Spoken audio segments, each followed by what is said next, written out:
As when I grew up, I was brought up as a Jehovah's Witness. So as a little boy, I can remember studying all those scary books about Revelation and Ezekiel and Daniel. In '82, I met a sister, a Jehovah's Witness, who said to me, Santos, you need to go to the library and read a book that I've read. It's called Secrets of the Lost Races by Reen Norbergen. Oh yeah, okay. And so I did, and that was it. And I was reading books like, this is astrotheology on steroids, only Alexander Hislop really was a literalist. He didn't understand the mythological content of what theology is. It's transcendent, it's not mundane. So he was a mundane, a literalist, what I would call a literalist.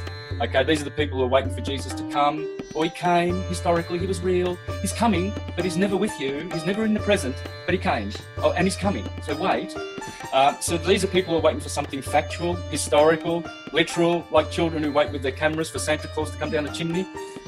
That's unfortunately the sort of scholarship we have had, because scholarship has mainly been controlled by the Jesuits, who have created the inverted teaching and spread it throughout the earth that the mythologies were historical. Mm-hmm. and so what they do, this is reductionism. You reduce everything down to the literal, so basically that's the difference. It just basically validates the historical Jesus that they're waiting for, which is a lie. And that's the only reason why I would have got that from them, because they don't like you uncovering and turning over all the stones and finding precious esoteric occult truth. Mm-hmm. And that occult truth happens to tell the same story in every culture, in every language, and in every holy book. There's only one story. I'm going to show you that story. 50 years of syncretism, astrotheology, and being observant. I don't claim any great intelligence or anything exceptional at all, except for one thing, that I pay attention. And I paid attention, as you'll see. So what we're going to do today is, rather than be highfalutin and show all our cleverness and how clever things are, we're going to make things really, really simple. Right. Yes, so simple that everyone will understand, but at the same time complex. Simplex, complex, simple. We're going to understand nature. Nat, tan. These are atomic words. What I'm going to introduce you to is atomic language, okay? Etymology.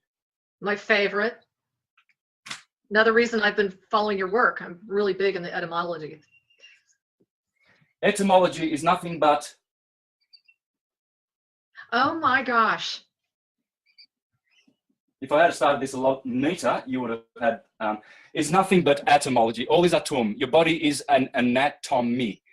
Everything is atom. Your body's in the shape of a T. It's a tomb. It's tom. All is atom. Okay. The Egyptians said all is atom. Over in the East, they said all is om. Om. Oh. Yeah.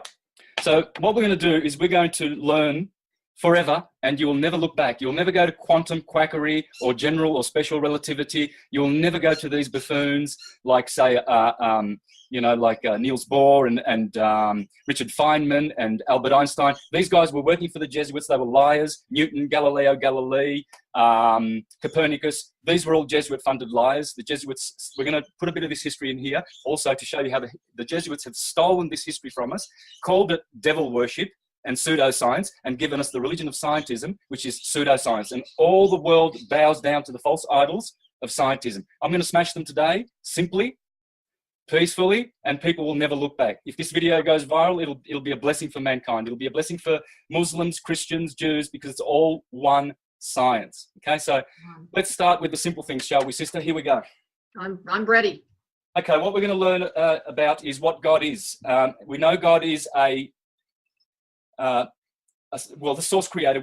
Mainly we're talking about the source creator. God is a really difficult word to sort of talk about. I love the word God because it's actually, what's the acronym?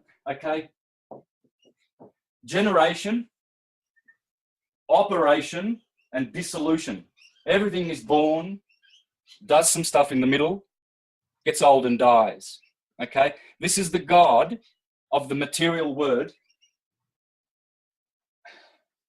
All is atom. Matter, motion, motor. Everything that moves is magnetic. Mag, in Sanskrit, means to move. This is the power of force and motion in the universe. This is God's force. This is God's source. Mm. So this is the God of electricity. This is El, God. This is intelligent consciousness.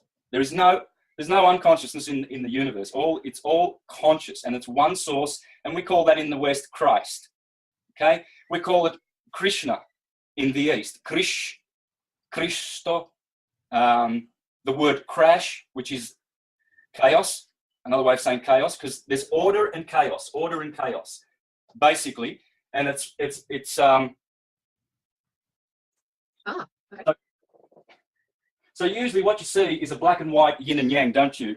That's the most common one.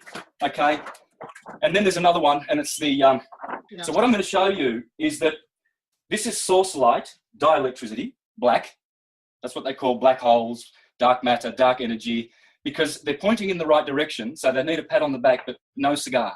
And I'm going to show you how the quantum physicists also need a pat on the back, but no cigar. Okay, so we're going to simply, really, really simply correct all the falsity and all the errors very, very simply by including this little fella here. By including that, we are going to correct all the material confusion in the world that people do not understand electromagnetism. This vibratory yin and yang, which is hot, cold, red pill, blue pill, red shift, blue shift. Pay attention to red shift, blue shift. That's going to turn up a lot in this presentation. Red blood, red siren, blue siren. Look, the list goes on. Roses are red, violets are blue. And of course, the red, white, and blue flag, stars and stripes. This is red, white, and blue. So you've got fire, the 4 elements, fire, air, earth, and water. Pay attention to those 4 elements, okay? So here we've got 2 elements. People would naturally assume that that's fire and water, masculine and feminine. Correct. It's also the other way around, okay? Sky and earth.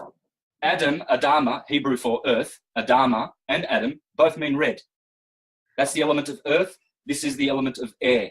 So when people get confused and they say, oh, the little boys shouldn't be wearing blue, little babies, and the girls pink. Pink is for fire. That should be boys' color. And blue should be girls for water, marine, maritime, Mary, feminine. Air, sky, the sky, Krishna is either black or blue. Why? Okay. Well, we're gonna find out the real reasons today. It has to do with redshift, blue shift, and magnetism.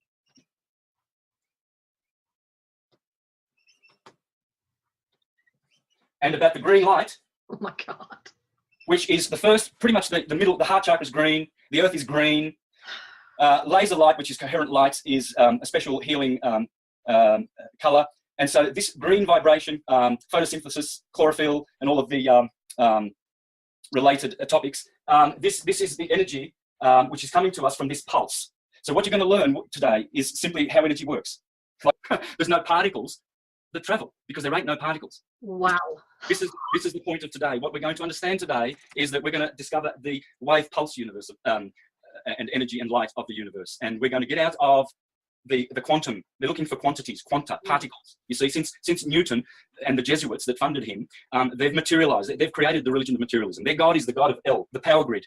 They own the power grid. They don't want us to have Tesla-free energy, which is magnetodielectricity or magnetodielectricity. Most of these, when I talk about this, I'm mostly in energy. Once we understand energy, it'll be goodbye to all those corporate energy companies that are selling us something. So what we've got now is the sine wave, the sin of Eve. You see, and here is the dielectric pulse. So there's a pulse in here. And this is, if you're looking at the ecliptic of the sun, this will be the Tropic of Cancer. Oh my gosh. And this will be the Tropic of Capricorn, and this is the equator. So what you have, and what you're going to learn today is how